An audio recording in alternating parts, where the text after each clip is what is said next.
ఆ లీడర్స్ కి good morning friends, good morning. ప్రతి ఒక్కరికి చెప్తున్నాను, స్టార్టింగ్ బిజినెస్ చెప్పినప్పుడు నేను ఎవరైనా నమ్మలేను. 1 year వరకు బిజినెస్ గురించి నేను వినలేనండి. ఇదేం బిజినెస్ నేను చేయొచ్చా, నాకు అవసరం లేదు అనుకున్నాను. పోనీలే చేసి చూద్దాం, పోయేదే ఉంది, వస్తే సంతోషం, లేదంటే అనుభవం ఉంటుంది అనుకున్నాను. ముందడుగు వేసాను, ప్రోడక్ట్స్ యూజ్ చేయడం స్టార్ట్ చేశాను.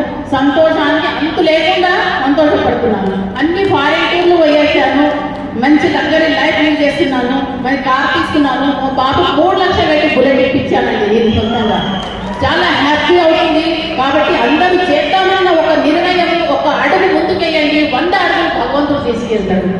నమ్మకం అనేది మనం ఉంచుకోవాలి.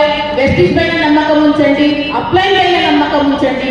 మీరు ఎవరైతే తీసుకొచ్చారో అందరినీ నమ్మడం కంటే ముందు మిమ్మల్ని మీరు నమ్మకండి. ఇక్కడ సక్సెస్ అనేది జరుగుతుంది అన్నమాట. ఇదే గోపురంలో ఆ కొనాన్ని కూర్చున్నాను. స్టార్టింగ్ లో వచ్చినప్పుడు నేను అనుకున్నాను, అక్కడ నిలబడి అదే అక్కడ కూర్చొని ఈ రోజు వచ్చి స్టేజ్ మీద నిలబడి అన్ని ఇక్కడ పొందుతున్నాను. మీకు ఇలాంటి అవకాశం ఉంది.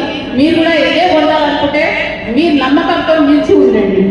ఇప్పుడు చూడండి, ఒక చిన్న విషయం చెప్తాను. ఒక బిడ్డ పుట్టినప్పుడు ఆనందించేది ఎవరండి?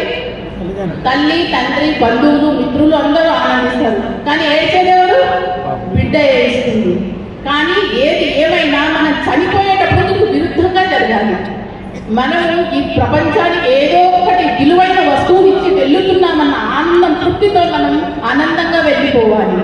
నేను ఒక మంచి వ్యక్తిని కోల్పోయానే అన్న విషయం, ఈ లోకము మంచి వ్యక్తిని కోల్పోతుంది కదా అనుకొని ఈ లోకం మన గురించి ఏడవాలి అన్నట్టు. ఆ విధంగా మనం నడుచుకుంటే 100% ఏం రికగ్నేషన్ అన్ని కూడా జరుగుతాయి. Thank you. ఓకే లీడర్స్, నా పేరు రాజేష్, నేను సంగారెడ్డి నుంచి వచ్చాను. నా భార్యతో కలిసి బిజినెస్ చేస్తున్నాను. సింపుల్గా నేను చెప్పేది, భార్య భర్తలు ఇద్దరు కలిసి పనిచేయండి. మాటలు రాని వాళ్ళు, మాటలు వచ్చి పని చేస్తే మనం మూటలు కట్టుకొని హ్యాపీగా వెళ్ళాలి.